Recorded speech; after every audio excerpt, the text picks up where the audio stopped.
देखो अभी एक्सरसाइज हम लोग जो करेंगे वो कौन सी करेंगे, 6.2 एक्सरसाइज करेंगे। क्वेश्चन अपने पास पहला है बेटा कि A B line, C D line और ई एफ लाइन ये तीनों आपस में कैसी है, पैरेलल है। तीनों लाइन पैरेलल है मेरे बच्चे। और क्वेश्चन आगे क्या कह रहा है कि सर y और z का जो रेशियो है ना वो 3:7 है। इसका मतलब क्या हुआ कि y बराबर हम 3a मान सकते हैं बेटा, और z बराबर क्या मान सकते हैं, 7 है। सर आपने तो कहा था कि हम 3x और 7x मानेंगे। वो x इसलिए नहीं माना गया क्योंकि क्वेश्चन में पहले से तुम्हारे पास क्या गिवन था। अगर मैं यहाँ पर भी x मान लेता और ये भी x है तो क्वेश्चन करने में दिक्कत आती है ना, क्योंकि वो सेम सेम हो जाता, इसलिए ऐसा नहीं करा। अब आप सुनो जरा, क्वेश्चन कैसे करना है गौर से समझना।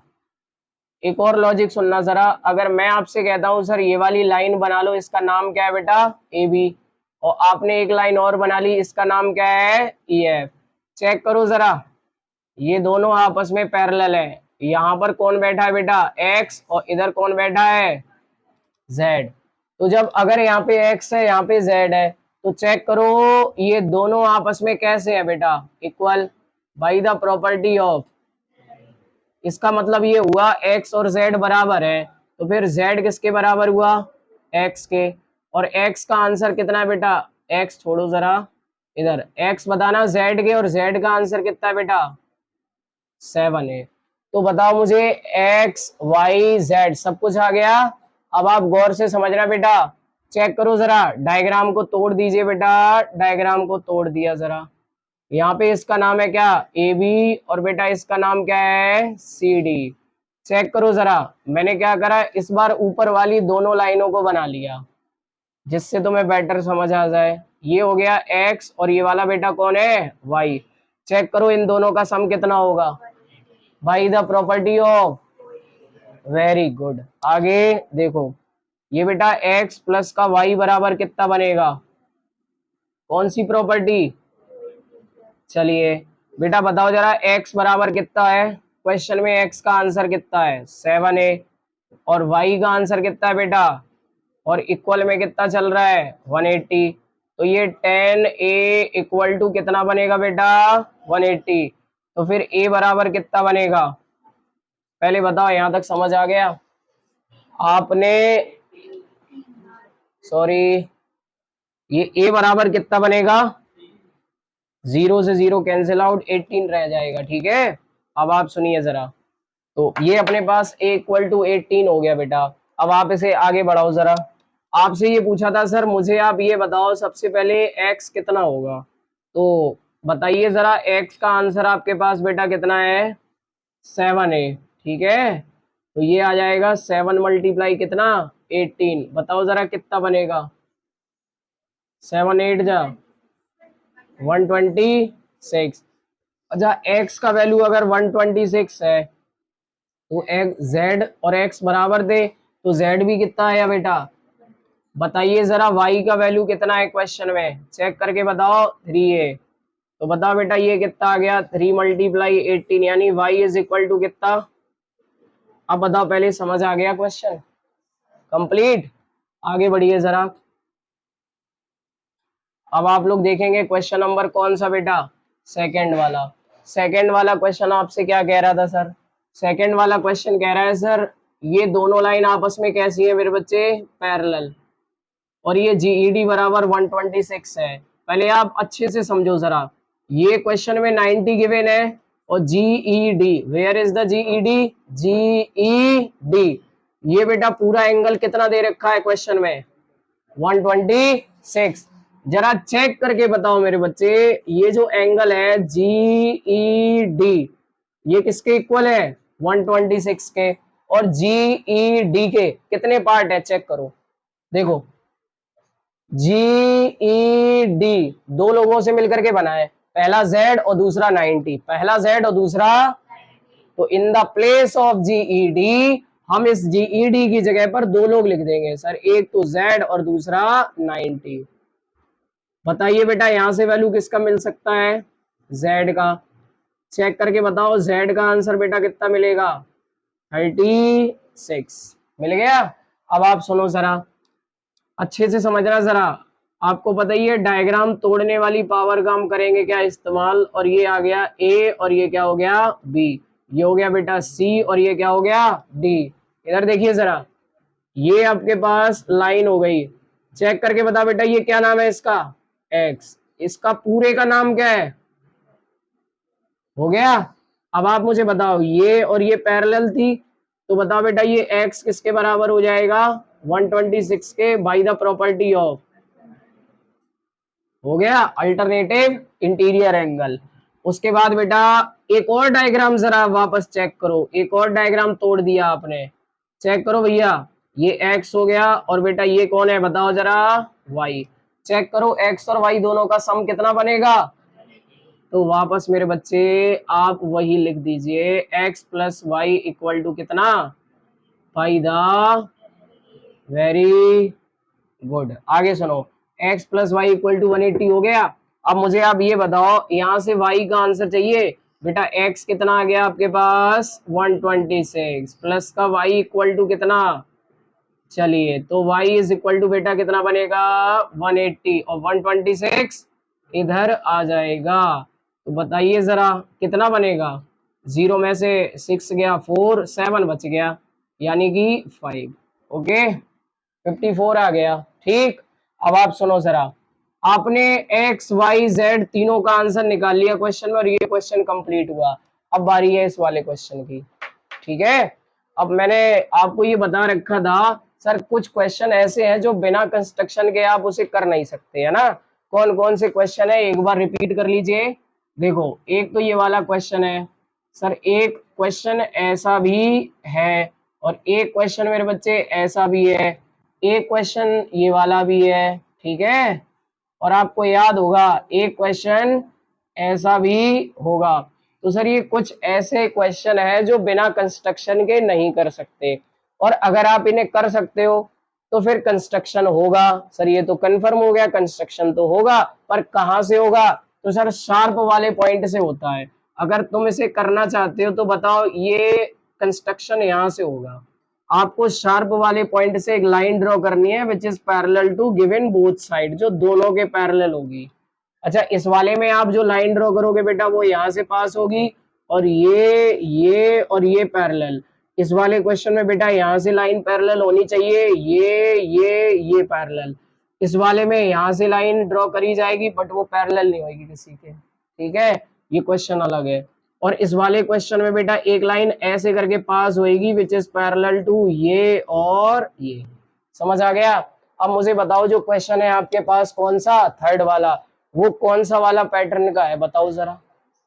तो वो मेरे बच्चे पहले वाले पैटर्न का है। तो सर क्वेश्चन करने का जो तरीका होगा ना, वो तरीका भी कौन सा होगा बेटा, सर कंस्ट्रक्शन वाला होगा। देखो जरा, यहां से आपने एक लाइन पास कर दी और आपको पता क्या करना है x, फोकस लगाइए और एक बार वापस बताइए पता क्या करना है मेरे बच्चे x, इसे a मान लिया और इसे b। यदि आप अपने क्वेश्चन को करना चाहते हो तो इसे दो टुकड़ों में तोड़ दो आप, ठीक है, दो पार्ट कर दीजिए इसके। गौर से सुनना जरा, चेक करो ये पार्ट समझ आ गया, और एक बेटा हिस्सा ये वाला है। क्वेश्चन के दोनों पार्ट समझ आ गए, ये 110 है बेटा और ये कितना है a, और ये कितना दे रखा है बेटा 130 और ये वाला कितना है b। अब आप जरा चेक करो, इसका नाम हो गया बेटा पी क्यू और इसे आप कुछ और मान लो ई और इसे एफ मान सकते हो आप, ई आर आर और ये एफ। बेटा ये किसके पैरेलल है, इसके, और ये किसके पैरेलल है, इसके। अब आप सुनो, अगर बेटा ये दोनों लाइन आपस में पैरेलल है यानी कि आप ये लिख सकते हो सर पी क्यू जो है वो पैरेलल किसके है, ई आर के।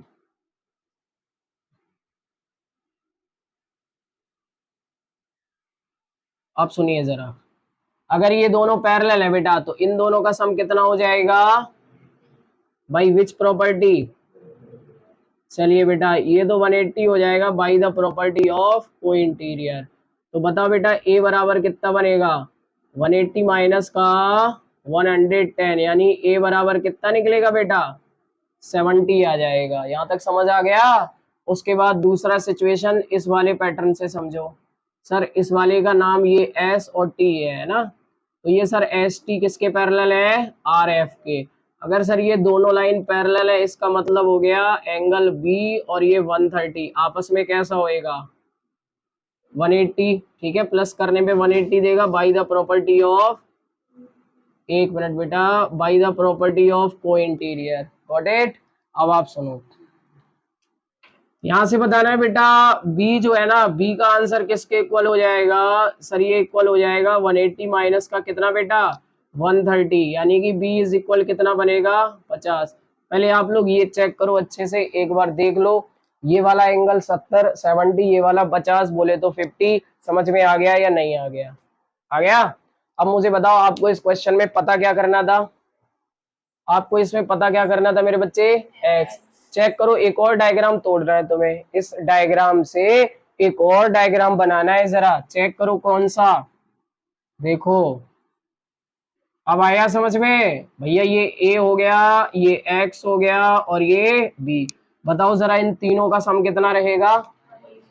तो भैया अब आप सुनिए, since angle A, angle x, angle B equal to कितना बनेगा, 180। बेटा ए और बी का आंसर पुट कर दीजिए, 70 प्लस एक्स प्लस 50 और इक्वल में कितना है बेटा।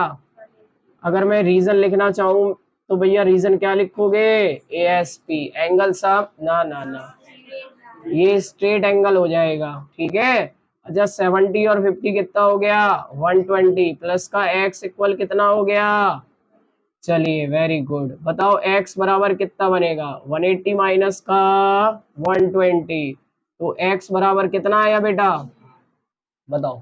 अब आ गया समझ में। चलिए उसके बाद सुनो जरा, ये क्वेश्चन भी आपने कंप्लीट कर लिया। उसके बाद भैया अब आपके पास जो क्वेश्चन है समझिए जरा, ये ए बी लाइन है, ये सी डी लाइन है जो कि पैरेलल है। ठीक, सबसे पहले अब आप डायग्राम के अकॉर्डिंग समझो जरा, सारे बच्चे डायग्राम को समझना। ये ए बी हो गया बेटा और ये कौन सी लाइन है, सी डी। क्वेश्चन में चेक करके बताओ दोनों कैसी गिवन है, पैरेलल। ठीक है, अगर डायग्राम तोड़ना आता है तो क्वेश्चन सिंपल रहेगा, अदरवाइज थोड़ा सा टफ पड़ जाएगा। तो मैंने क्या करा बेटा, आपको ये लाइन समझ आ रही है, चेक करो एक बार, यहाँ पे चेक करो 50 है क्या, और इधर कौन है बेटा, x। तो इस क्वेश्चन में जरा यहाँ से बताओ 50 इक्वल x या x इक्वल 50 होगा या नहीं होगा, बिल्कुल होगा। होगा इसलिए सर क्योंकि ए बी लाइन किसके पैरेलल है, सी डी के, इसीलिए ये वाला पैटर्न यूज करा जाएगा बाय द प्रॉपर्टी ऑफ। सही है बेटा, x इक्वल टू 50 आ गया। पहले मुझे बताओ यहाँ तक समझ आ गया, अब आगे बढ़े। अब देखो जरा सर, अब बारी किसकी है, वाई और पता करना है। तो आप लोग जरा गौर से इधर देख लो वापस एक बार, ए बी और बेटा ये क्या हो गया, सी डी। चेक करना भैया, इसका नाम हो गया पी और ये आपके पास कितना हो गया, 127। चेक करना बेटा, इधर दो लोग हैं, एक तो हो गया 50 प्लस और एक कौन है, और अगर मैं लाइन की बात करूंगा तो ए बी और सी डी आपस में कैसी है मेरे बच्चे, यानी A B parallel C D. अगर ए बी और सी डी पैरेलल है, इसका मतलब है सर 50 प्लस वाई किसके बराबर होगा बेटा, 127 बाय द प्रॉपर्टी ऑफ। तो भैया इसकी जगह पे आप लोग क्या कर दोगे, गॉट इट। आगे भैया सुनिए जरा, y इक्वल टू कितना आ जाएगा, 127 माइनस का 50। बताओ बेटा कितना बनेगा, 7 और 7 बोले तो 77।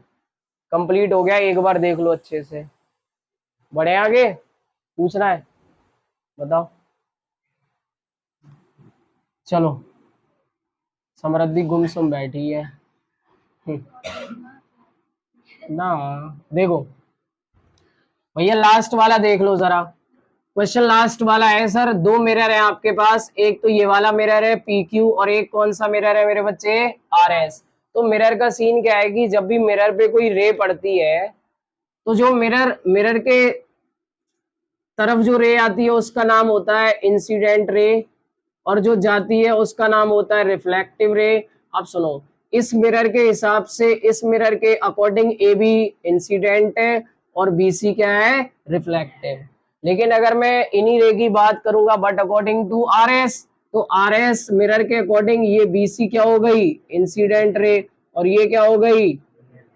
चलो ठीक, अब आप सुनो जरा, आपने क्या पढ़ा था, मैंने एक लॉ पढ़ाया था रिफ्लेक्टिव लॉ, वो क्या था, रिफ्लेक्टिव लॉ में क्या था सर, हर इंसिडेंट और रिफ्लेक्टिव के बीच में एक नॉर्मल होता है बेटा, क्या होता है, तो सर इसके बीच में भी एक नॉर्मल होएगा, ठीक है। और इस नॉर्मल का नाम मैंने क्या रखा, बी एम, नॉर्मल का नाम क्या रखा। नॉर्मली मेरे बच्चे नॉर्मल जो होता है वो एक परपेंडिकुलर होता है जो इंसिडेंट और रिफ्लेक्टिव के बीच में होता है, ठीक, और वो एंगल भी सेम सेम बनाता है। अच्छा, इस मिरर के हिसाब से ये इंसिडेंट और ये रिफ्लेक्टिव, तो सर इसका मतलब हुआ ये भी नॉर्मल इसके बीच में होगा, दिखाई नहीं देता है पर होता है, और ये क्या है, सी एन। अब आप सुनो सरा, आपको ये भी पता है सर ये वाला एंगल और ये वाला एंगल बराबर होता है, और ये वाला एंगल किसके बराबर होता है, ठीक है। एक बार मैं आपको वापस समझा देता हूँ व्हाट इज रिफ्लेक्टिव लॉ, हो सकता है आप भूल गए हो। देखो, ये एक बेटा मिरर है, और मिरर में ये कौन सी रे है, रिफ्लेक्ट, ये इंसिडेंट, और ये कौन सी हुई, तो इनके बीच में क्या होता है, नॉर्मल। और बेटा याद रखना, इंसिडेंट रे और नॉर्मल के बीच में एक एंगल होता है जिसका नाम क्या होता है, आई, और इसको हम बोलते क्या है, इंसिडेंट एंगल। ऐसे ही नॉर्मल और रिफ्लेक्टिव रे के बीच में एक एंगल होता है बेटा, इसे क्या बोलते हैं, आर। आर का मतलब होता है रिफ्लेक्टिव एंगल। कंडीशन क्या होती है सर, आई हमेशा किसके इक्वल होता है। अब यही तो आपको वहां अप्लाई करना है बेटा, ये नॉर्मल हो गया तो बताओ ए और बी कैसा हुआ, इक्वल, और ये दोनों भी कैसे हुए, इक्वल। अब सुनो, तो अगर मैं क्वेश्चन की बात करूंगा बेटा, तो क्वेश्चन में सारे बच्चों को बताया ए किसके इक्वल है, बी के, और सी किसके इक्वल है, डी के। सर ये बराबर कैसे हो गए, पहले तो नहीं था, तो मैंने बराबर कर दिया बट अकॉर्डिंग टू रिफ्लेक्टिव, ठीक है, रिफ्लेक्टिव लॉ से ये बराबर हो गए। अब मुझे बताओ आपको प्रूफ क्या करना है बेटा इस क्वेश्चन में। तो अगर आपको इस क्वेश्चन में प्रूफ करना क्या है वो सुनिए जरा। सर ये जो ए बी लाइन है वो पैरेलल होनी चाहिए किसके, सी डी के, पहली चीज। अगर तीन लाइन पैरेलल है तो दो लाइन अगर पैरेलल है तो उनमें तीन एंगल चलते हैं, अल्टरनेटिव चलता है, दूसरा करेस्पॉन्डिंग और तीसरा को इंटीरियर, अगर लाइन पैरेलल है तो। और अगर आपको लाइन पैरेलल करनी है तो आप तीनों में से किसी एक को प्रूफ करोगे, या तो करेस्पॉन्डिंग या अल्टरनेटिव या फिर, हाँ, लाइन पैरेलल बनानी है तो किसी एक को प्रूफ करना पड़ेगा वरना वो नहीं हो पाएगा। तो अब आप सुनो, गौर से समझना बेटा, अगर मैं तुमसे ये कहूं कि ये आपके पास ए बी लाइन है और ये कौन सी है, सी डी, तो मैं ये वाला एंगल और ये वाला एंगल अगर बराबर कर दूं तो अल्टरनेट सिचुएशन में है, तो ये दोनों कैसी हो जाएंगी। मतलब कि अगर तुम्हें ये आंसर लाना है तो बेटा ए प्लस बी किसके इक्वल करना पड़ेगा, और हो जाएगा क्वेश्चन। देखो कैसे, गौर से समझना भैया। मुझे एक बात बताना, रूल क्या होता है सर, ये जो पहला वाला नॉर्मल है ये कौन सी लाइन के ऊपर गिर रहा है, आर एस के ऊपर। सर दूसरा वाला जो नॉर्मल है ना जिसका नाम है क्या, सी एन, ये भी किसके ऊपर गिराया गया। मेरी बात वापस सुनेंगे गौर से, अगर दो परपेंडिकुलर एक ही लाइन के ऊपर गिराए जाएं, अगर दो परपेंडिकुलर मेरे बच्चे एक ही लाइन के ऊपर गिराए जाएंगे तो याद रखना वो दोनों के दोनों परपेंडिकुलर आपस में पैरेलल होंगे। ये बात पहले तो आप याद रखो। सर ऐसा क्यों होगा, रीजन भी तो पता होना चाहिए। तो देखो, एक ये परपेंडिकुलर एक ये परपेंडिकुलर किसके ऊपर गिर गया, सेम लाइन के ऊपर गिर गया। अब सुनो, ये दोनों करेस्पॉन्डिंग है कि नहीं है, अगर ये दोनों करेस्पॉन्डिंग एंगल है 90-90 के, तो इसका मतलब ये दोनों लाइन कैसी हुई, वही तो कॉन्सेप्ट है, ये दोनों पैरेलल है बेटा। अब आप गौर से समझना, देखो जरा,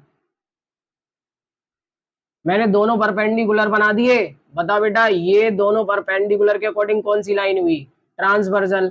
यहाँ पे कौन है बेटा, बी, और इधर कौन बैठा है, सी। तो आप मुझे बताओ, अगर बी एम और सी एन पैरेलल है तो एंगल बी किसके बराबर हुआ, बाई द प्रॉपर्टी ऑफ। हो गया बेटा। अब सुनना जरा, अगर मैं दोनों तरफ 2 का मल्टीप्लाई कर दूं कोई दिक्कत तो नहीं होगी। पता है 2 का मल्टीप्लाई क्यों करा, क्योंकि तुम्हें ये पूरा एंगल बनाना है। आपने ये लिख दिया। अब सुनो जरा गौर से बेटा, 2b को आप क्या लिख सकते हो, b प्लस बी, और 2c को, बताओ मेरे बच्चे, आपको आंसर क्या लाना था, a प्लस बी और c प्लस डी। अब सुनो, एंगल b किसके बराबर है, तो इस b की जगह पे क्या लिख दो, a, ये वाला ऐसा ही रहने दो। बेटा इस c की जगह पर क्या लिख लो आप, d, बाकी वैसा ही रहने दो। जरा चेक करो, a प्लस बी और c प्लस डी आपस में बराबर हुआ क्या, हो गया बेटा। और कौन सी सिचुएशन में है ये, अल्टरनेट सिचुएशन में। अगर ये दोनों आपस में इक्वल है, इसका क्या मतलब हुआ, सर जो ए बी लाइन है वो किसके पैरेलल होगी, बताओ अच्छे से देखो और बताओ, समझ आ गया।